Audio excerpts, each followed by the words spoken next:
Assalamualaikum warahmatullahi wabarakatuh. Halo semuanya, semoga dalam keadaan sehat selalu ya. Kami mahasiswa dan mahasiswi dari Universitas Negeri Medan akan menampilkan sebuah video dengan materi suhu dan kalor, lebih tepatnya mengenai perpindahan kalor. Sebelumnya, kami dari kelompok 1 yang beranggotakan Ardiansyah Lubis, Cynthia Kasih Situmeang, Lis Asmara, Rizka Isnaini Putri Andayuni, Tara Puspitasari Ritonga, dan Tresia Lestari Silaban. Yuk masuk ke materinya. Perpindahan kalor. Kalor dapat berpindah karena adanya perubahan suhu. Kalor pada suatu benda dapat berpindah dari suatu benda yang suhunya tinggi ke benda lain yang suhunya rendah. Contohnya, pada saat memasak, api yang mengenai bagian dasar panci akan menyebar ke seluruh bagian permukaan panci dan bahan makanan yang ada di dalamnya. Adapun perpindahan kalor ini terbagi menjadi 3. Yang pertama ada konduksi. Konduksi atau disebut juga hantaran merupakan salah satu cara perpindahan kalor melalui suatu perantara zat tanpa disertai perpindahan bagian-bagian dari zat itu. Misalnya, ketika kita memanaskan logam pada salah satu ujungnya, maka lambat laun ujung lainnya akan menjadi panas karena adanya perpindahan kalor melalui logam tersebut.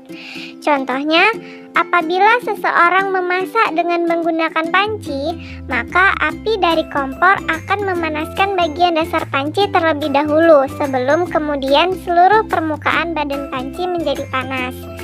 Konduktor adalah kelompok benda-benda yang mudah menghantarkan kalor. Contoh konduktor adalah tembaga, besi, aluminium, dan sejenisnya. Sedangkan isolator adalah kelompok benda-benda yang sukar menghantarkan kalor.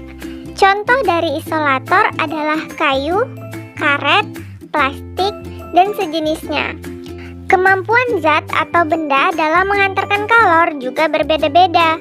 Oleh karena itu, kemampuan benda-benda di alam dalam menghantarkan kalor dibedakan ke dalam 2 kelompok, yaitu konduktor dan isolator. Jenis perpindahan kalor yang kedua yaitu konveksi. Konveksi merupakan salah satu cara perpindahan kalor melalui suatu zat disertai oleh perpindahan zat tersebut.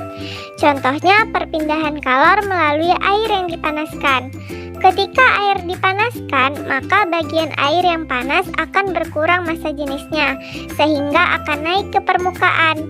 Tempat air panas tersebut akan digantikan oleh air dingin yang juga akan mengalami hal serupa dengan air panas sebelumnya. Proses ini akan terus berulang hingga akhirnya seluruh bagian air menjadi panas. Perpindahan kalor yang ketiga ialah radiasi. Radiasi atau pancaran merupakan cara perpindahan kalor tanpa perpindahan zat perantara. Contohnya pancaran sinar matahari. Panas dari matahari dapat sampai ke bumi walaupun jarak antara bumi dan matahari sangat jauh dan di antara bumi dan matahari terdapat ruang hampa. Berdasarkan sejumlah penyelidikan diketahui bahwa benda hitam lebih mudah menyerap dan memancarkan kalor dibandingkan dengan benda selain hitam. Oleh karena itu, apabila pada siang hari yang terik kita menggunakan pakaian berwarna hitam, maka kita akan merasakan panas yang lebih dibandingkan apabila kita menggunakan pakaian yang berwarna selain hitam. Sekian video dari kami, semoga bermanfaat. Wassalamualaikum warahmatullahi wabarakatuh.